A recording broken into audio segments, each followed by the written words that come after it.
Hello and welcome to the show.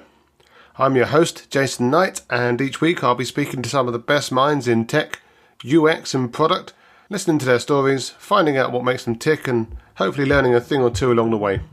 On tonight's episode, Internet of Very Private Things, we ask some important questions. Is that a phone in your pocket, or are you just pleased to see me? Is there really an app for that? How do you do UX research with people that are in the middle of something? For answers to some of these questions and more, please join me on One Night in Product.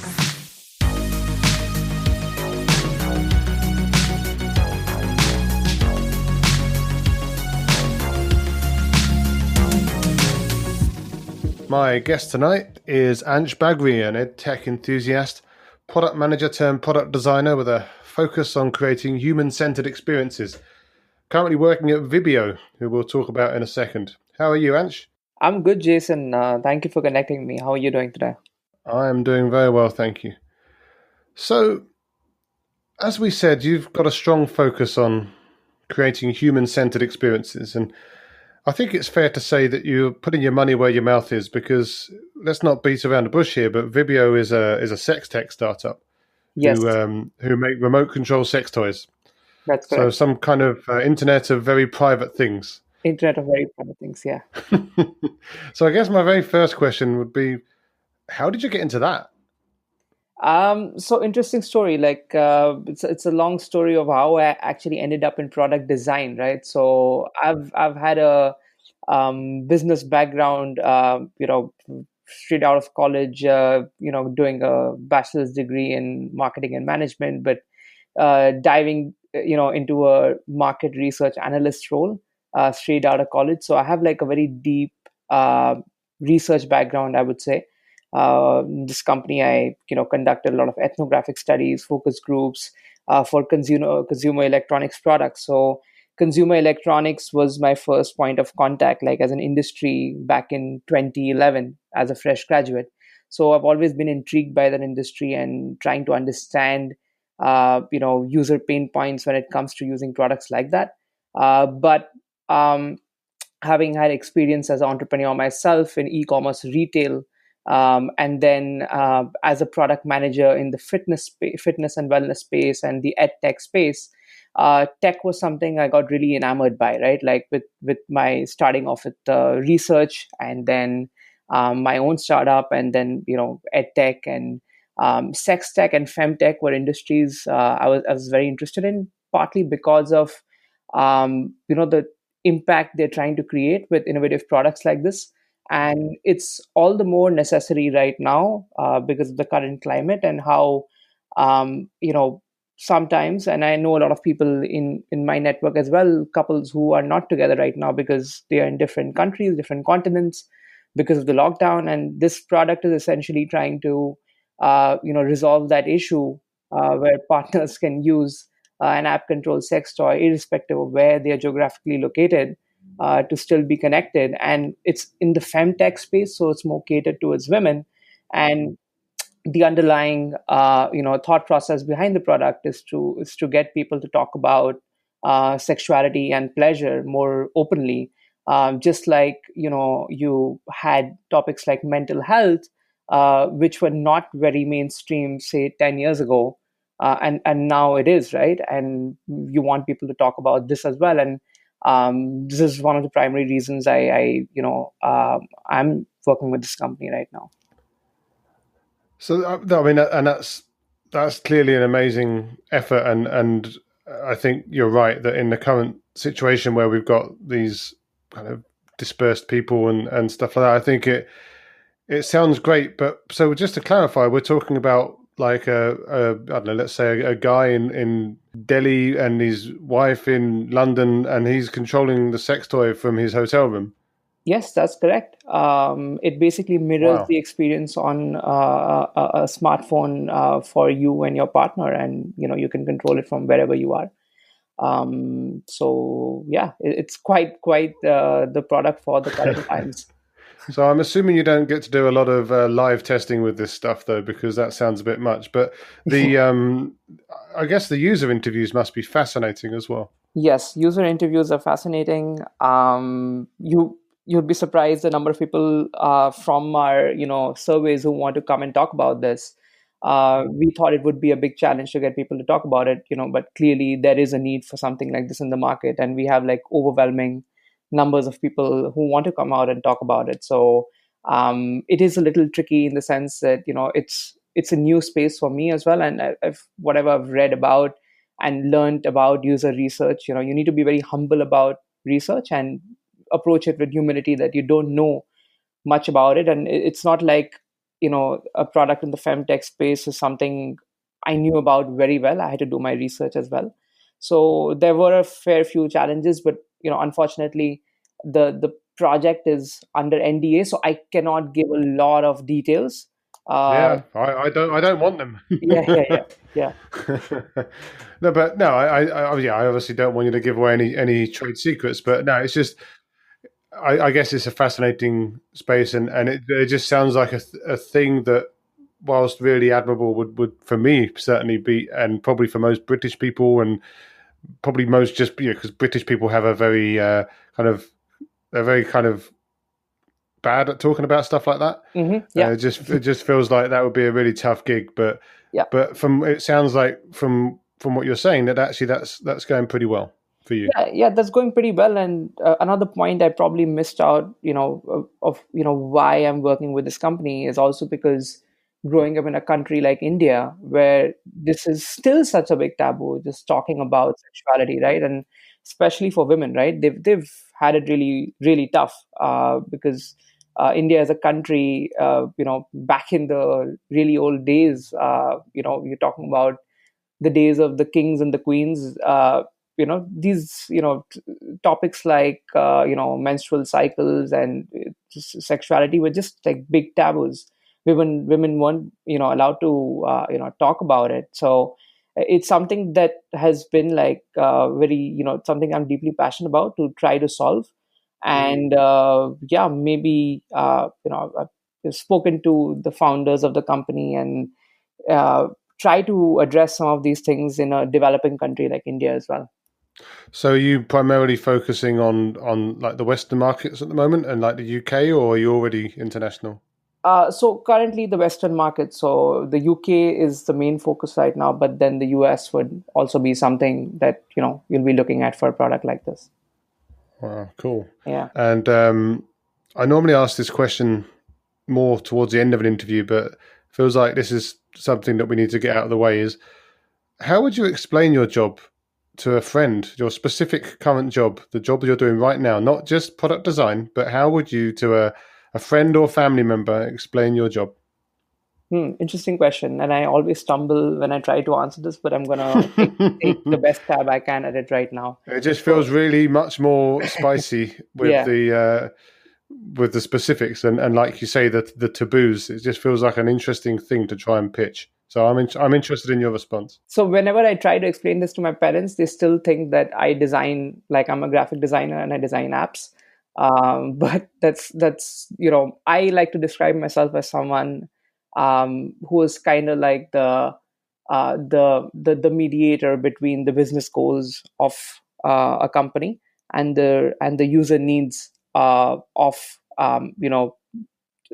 probably the user needs the company is trying to solve through their product. So I look at the product holistically from the profitability standpoint and also the empathy standpoint.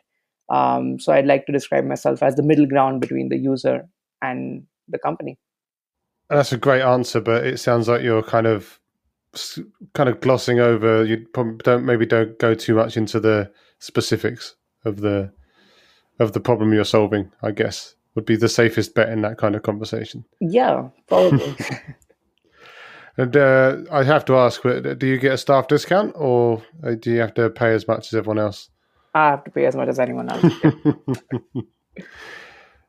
So before that, you were working, as you say, in fintech and ed tech, and you obviously said you've got a passion with ed tech, and it's a really strong interest of yours. And I believe you were working for a place called the Medical School Application Guide. Yes, that's correct. What does that? What does or did that do? Yeah, so the Medical School Application Guide was a company that was essentially trying to help students who were between the age group of say 15 to 17 to get into medical school. So people who were teenagers who were aspiring to become future doctors, and helping them specifically get into medical school in the UK. So, I joined the company as product manager for e-learning. With the initial business model for the company was face-to-face consulting sessions over a weekend, which would end up costing, our target user, which were teenagers between 15 to 17 years old. But again, the people who were the decision makers were their parents. But it would end up costing them £500 to attend a weekend course. And I was brought into the company with the view to build a more accessible, learning platform for people who are anywhere in the world, who necessarily don't have to fly to the UK to take our consulting sessions. And they could buy our resources online. So essentially, a medical school online interview course, or a MMI circuit, or how you could ace your entrance examination to get into medical school through this online course that we created. And when I joined the company, the company was sitting on this huge, gold mine of amazing content, which was already filmed, but did not know how to actually, put it out there in the market, make it engaging, and have, very difficult topics to talk about, like euthanasia, abortions, physician assisted suicide, to this target market, and yet make it very engaging. So my entire responsibility was pretty much from discovery to delivery for this entire project. Okay, and as you said, you're a product manager there, Yeah. Which is obviously slightly different to what you're doing now, because you're focusing a lot more on the design now. But Correct. did you start to get into UX and design as part of that role? Was it kind of a part of the overall package that you had to deliver, or was that something that you picked up afterwards? So yeah, to be honest with you, I initially the viewpoint to hire me was as an e-learning designer, but this role accidentally, and in a very good way, graduated into like a wider product management role for me. And this is where, for the first time, I realized how much I am in love with the product design aspect within the product world. And previous to the medical school application guide, I was VP of product and marketing at a fitness startup in India. And that's when I had actually started reading about product design and a lot of books about product management, got very exposed to podcasts and your lean startup and lean UX methodologies and design thinking. But medical school application guide is the first place I actually applied those principles that I had read about. So I was quite a newbie to product in 2017, I would say. But this entire 2 year stint at the medical school application guide, it helped me really practice those skills and make me a better future product manager. Nice. So it sounds like it's a new passion of yours that you can go and take on. But Yeah. you say that you're new to product management, or as of 2017. But I guess, given your experience as a founder or as a co-founder, Yes. and I'm going to probably mispronounce this, but is that Wacao.com? Yes, you've pronounced it accurately. It's Wacao.com. Yeah. Fantastic. Yeah. So that was an e-commerce platform Yes. out of India, selling merchandise for special events. Yes. So it seems like that was quite a big deal. It seems like it was quite a big company, or it certainly had a big footprint. It was working with a lot of different international suppliers. It was shipping to a lot of cities.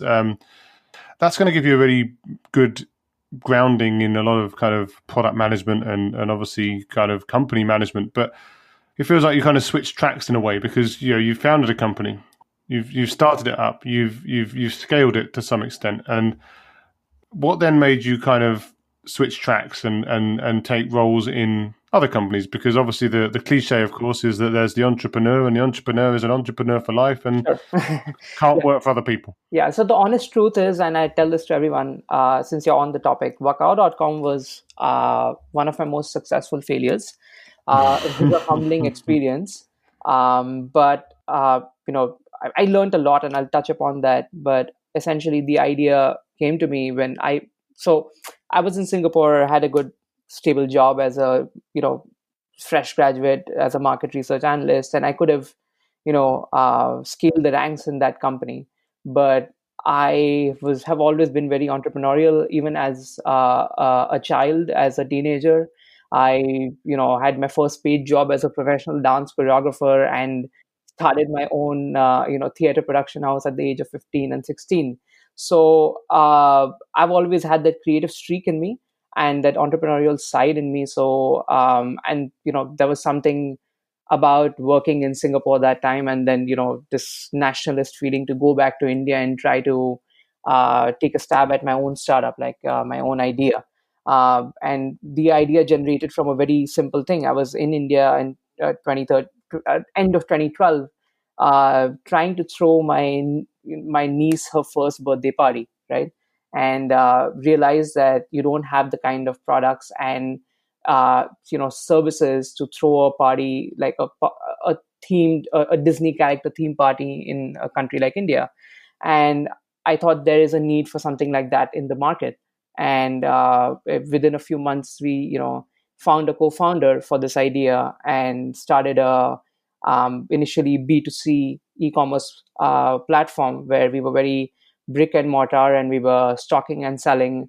Again, found a lot of vendors in countries like the States, China, Europe. We started sourcing products from there, and realized that it was scaling pretty well in different cities. We moved from starting off in a city like Calcutta and then moving to the bigger metropolitans like New Delhi, Bombay, Bangalore, and we were shipping our products there. But I feel like one of the mistakes I did in that company was over diversification and also overstocking. So we realized that did I was not up to the mark with like keeping up with the trends, because a Disney character themed product could be very up and coming in the market, and within 2 months a new character comes about, and this goes completely out of trend.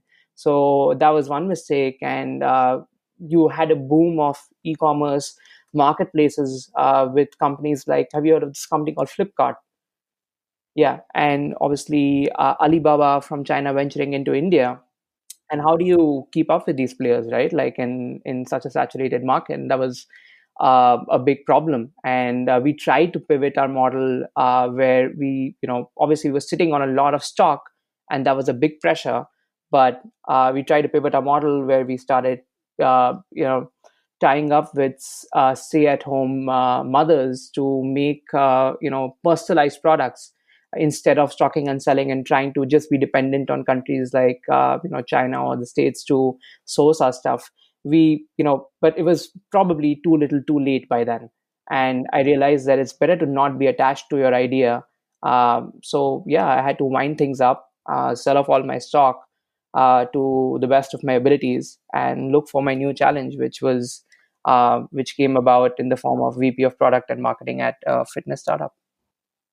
It sounds like a bit of a journey that probably taught you a lot of things then that you could then apply to product management. And I think that one of the critical things that you said there is like not falling in love with your idea and making sure that you keep it simple, because that's another thing that you said, like you try to do too many things. And whilst obviously with software it's different because you're not having to necessarily keep stock as such, because we're long past the days of big sort of shrink wrapped CDs and stuff like that. But at the same time, just trying to keep everything simple, I think is definitely a thing that we should all strive for, because the more things you try to do, the fewer of them I think actually seem to work out. So definitely good to have that learning and to come out of it somewhat unscathed.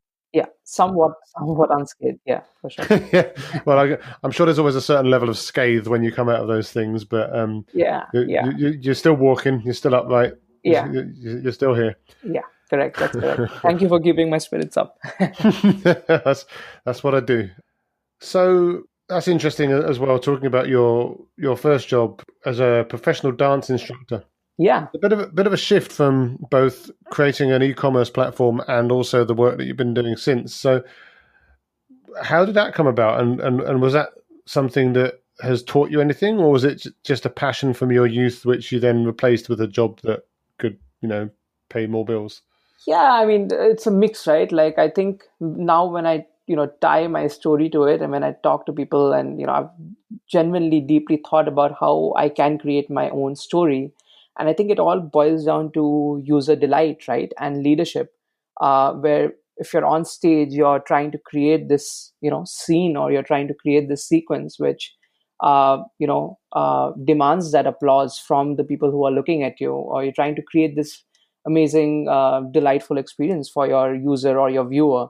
And I think talent wise, like, when I think about it, and my parents tell me, and the people who've seen me grow up, that I've always had the knack to be on stage without feeling any form of fear. Or I just thrived on stage. I was like, almost, people tell me that I was, you're pretty much like, one of those babies who were, just started dancing before they started walking. So it was like that. And as a teenager growing up, in India, when I was 15 or 16, I had this, my best friend and me, we both were avid cinema buffs. And contrary to the kind of cinema people would watch in India back at that time, which was, say, 2003 or 4, we got exposed to a lot of Al Pacino and Robert De Niro and these kind of actors, right? Because we actively went looking for the VCDs and DVDs from the older generation of these actors who I revere. Like, my favorite actor is Robert De Niro, and like, I can just see any of his movies, at any given day. I don't know. Some of his later ones haven't been so good. So, yeah, but you might want to be careful on that one. He's done a few duds in his later career. I'm biased. The other day I was rewatching King of Comedy, and I've just always been enamored by that guy. So just being exposed to the right kind of content, and like you said, when I try to connect the dots between my product career right now and entrepreneurship, and how dance and acting kind of led me to that path, I think it was trying to create an amazing experience for people, and also probably this vanity inside me where I want to be in the limelight. I want to get that applause because I feel I am that good.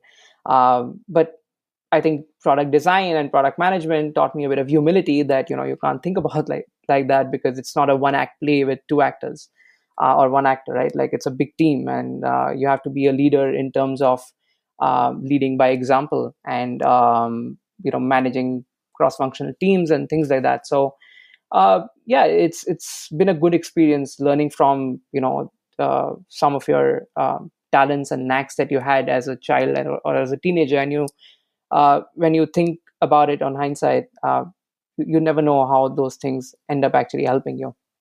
Yeah, well, obviously all of our experiences add up to make a whole. So I guess having diverse experiences and diverse viewpoints, I think, is critical, and definitely something that I try to live by. So it's good to hear how some of that stuff has kind of added up and made you the person you are today. You told me earlier that you hate, or at least dislike, the overuse of the words empathy and agile. Now, first of all, I do have to call you out on this, because you do have empathy at the top of your LinkedIn profile. I do. However, why do you hate the overuse of those two specific words? I mean, I know they're very common, but why do you hate them? Yeah, specifically about empathy, I feel like it's a very overused term right now, and I feel like a lot of people think about product design and empathy from a very design based silo, right? Like, you have to think about a product through in a very holistic way, in from the profitability and the feasibility of the product from the business viewpoint as well. And a lot of designers that I've worked with, and very talented designers, they don't think about those viewpoints. And even when you hear a lot of podcasts, or a lot of these product con events, there's people overdo that term a lot, and it's not like you're curing something like world hunger or cancer, right? Like, it's you're ultimately creating tech products. It making really good intuitive experiences, but you cannot overdo that term so much, so that that's like the only thing you're looking at when you're trying to create a tech product, or an intuitive user flow, or an onboarding. Because you have to look at it from the marketing point of view, from the sales point of view, from the yeah, I mean, you have to look at it from multiple different aspects. So I feel like this term is very overused. And with agile, I feel like most companies talk about how agile they are, but of what I hear from my friends and some other people who are working in big companies who claim to be agile, I don't want to name companies, but they are not. It's a very waterfall approach. And even with the few companies I've freelanced with, yeah, they say they're agile, but they're not. And it's a buzzword now, specifically made popular through your lean startups and lean UX books and uh, a lot of good podcast material through Mind Your Product podcast or Product School. But I think everybody throws this term very willy nilly now, and I've honestly, whenever I hear it, I kind of get annoyed now. I guess there's also the difference which I like to try to come to terms with, which is like agile generally with a big A, or agility. And I think that agility is something that's really powerful and something that really should be aimed for, because I think that it helps you win. But wrapping everything up in a box and calling it agile with a big A, and doing agile rather than being agile just feels like I think, like you said, like almost like a box ticking exercise Yes. for companies just to say that they're doing something different, Yeah. and to kind of really foster a culture of certifications and stuff. Now, I'm definitely not saying that people that go for certifications and that the companies that are providing them are doing a bad job or doing a bad thing, because I think from my perspective, anything to do with learning and yeah, upskilling is definitely a fantastic thing to do. Yeah. But I also not 100% sure that you can do a course for a few weeks and then be an expert. So I think it's all about just making sure that it's not just that. Yeah. And yeah, equally to that, to your point to that, and even like the Google Sprint framework, right? Everyone thinks they've read the book and you can test ideas in 5 days. It doesn't happen. It really doesn't happen. Yeah, I don't know about you. I've never ever managed to get anyone that I've ever spoken to, worked with, or chatted to about this to ever sit there and say that they could get the right number of people to spend 5 days testing and ideating on it. I think it's a fabulous idea. Don't get me wrong. I've just never ever heard anyone that's actually managed to do it. Me too. And like, I think it's a little glorified, right? Like this entire concept. And I'm 31, like going on to 32 in this December. And people of probably my age or a few years younger, like they're really into these concepts right now, I feel. And yeah, I it would be wrong for me to say that like I wasn't enamored by these, but then once you try to apply these principles and frameworks, it's a little glorified, to be honest. mm-hmm. And how do you approach UX and, I guess, agile UX? So you're obviously having to work with developers, you're having to work with business stakeholders, and you're having to work with customers to make sure that the solutions that you deliver are best in class and give them the best experience that they can. But you're also presumably having to work in very iterative fashion. And I've worked with a variety of UX people in my time, some of whom are fine with that, and some of whom feel like they want everything wrapped in a bow. And I guess my question is, where do you fit on that scale, and how do you make UX work with that kind of agile framework? Yeah, so I mean, I'm a big advocate of the build, measure, learn framework, right? But I feel like uh, when you're trying to, I always try to look at the problem I'm trying to solve through the problem space itself, and try to internalize, say, a problem statement, or make certain assumptions about who my user is before actually talking to the user.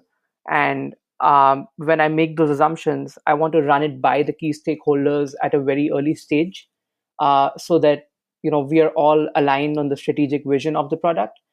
And then I dive into sort of my surveys and my user interviews, and that also, like I said, takes some time, right? So nothing quite beats doing an A/B test for a landing page even before you do your say user interviews, to understand if people would actually pay for your product, if they would actually click on that buy now option, as opposed to them telling you in a user interview, okay, yeah, I would go and click on that CTA. So I look at it from that standpoint, like I want to validate as soon as possible.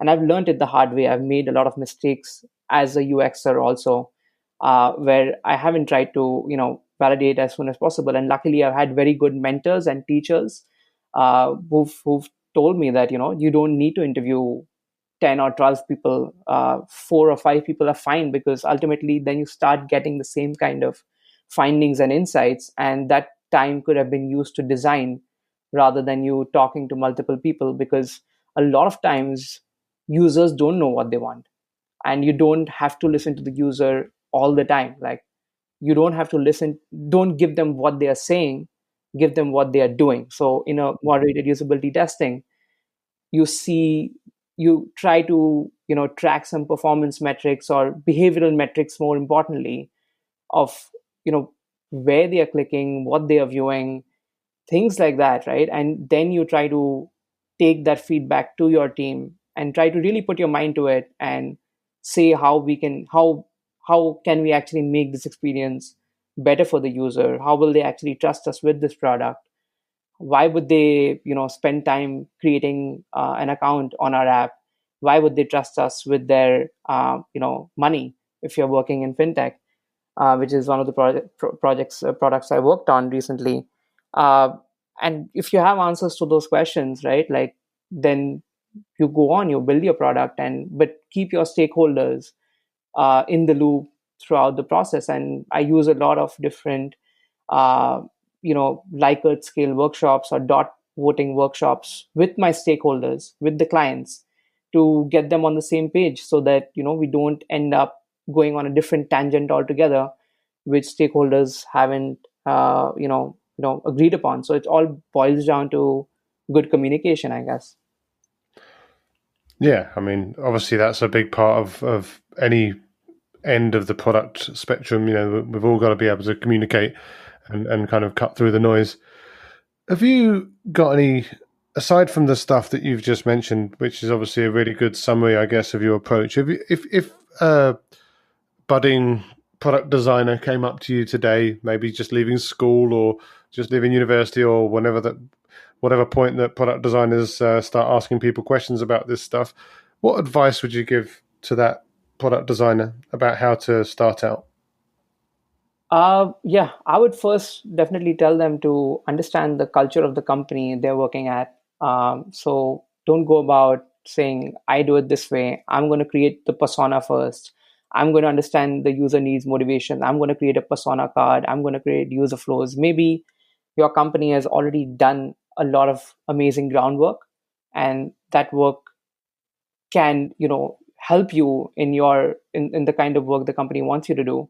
So before taking a step forward, take a step backwards and see the kind of resources you already have, and um, try to understand the company culture. Or like, if you're freelancing, try to understand how your stakeholders work, and what they're looking to get out of you in your project, before you start applying all the new frameworks you've learned and the things that you're very attached to, because you can end up wasting a lot of time that could have been used to do better customer discovery, or spent more time on better design. And also keep up to date with newest trends, and you don't need to go and do a course on Udemy or LinkedIn or a lot of boot camps that are happening. I've taken a boot camp myself. They are helpful. They're you can get yourself up to speed with it, because it's it's not very self-paced. It's something you'll be accountable to, but then you need to keep up with trends through listening to podcasts, reading books, and talking to people, right? Like, talking to people who are doing what you actually want to do. So these are few of if I may say so, the advice that I would give to a young budding product designer or UX person. Excellent. And speaking of books, then, what would be a top recommendation for you at the moment? Maybe a newer book that you've picked up, or an old classic that you would recommend someone interested in product design could kind of dip into? Yeah. So, like I said in the beginning, you should also look at product design from a holistical standpoint. So I would definitely, tell people to read about Inspired, Marty Kagan's Inspired. And from the UX standpoint, Lean UX is pretty good. but I keep myself up to date with a lot of podcasts. And in terms of books, yeah, Lean Startup, Lean UX, a lot of webinars by Jared Spool. He's doing some amazing work, and in fact, I was listening to one of his pre-recorded webinars today itself, where he says that starting off your UX work with creating a persona is not the right way to go about it. So try to, yeah, I mean, apart from books, try to listen to more relevant material, which could be available in podcasts and webinars, which a lot of people who are pioneers in the UX world, like the Nielsen Norman Group or Jared Spool, they keep talking about every day. And what you can learn from their communities and their websites and is engagement. Even a person like Jared Spool has to send 3 different emails every day to get his user engaged. So you might think that you end up creating the best product and people will use it, but that's not necessary that they will use it. So you need to constantly be in the loop with your user, and let them know that you're doing this, because there's so many distractions out there, right? Like, how many times can you recall that you actually flip out your phone and open a different app because your attention will be divided? So yeah, read books, listen to these podcasts. Product School is good.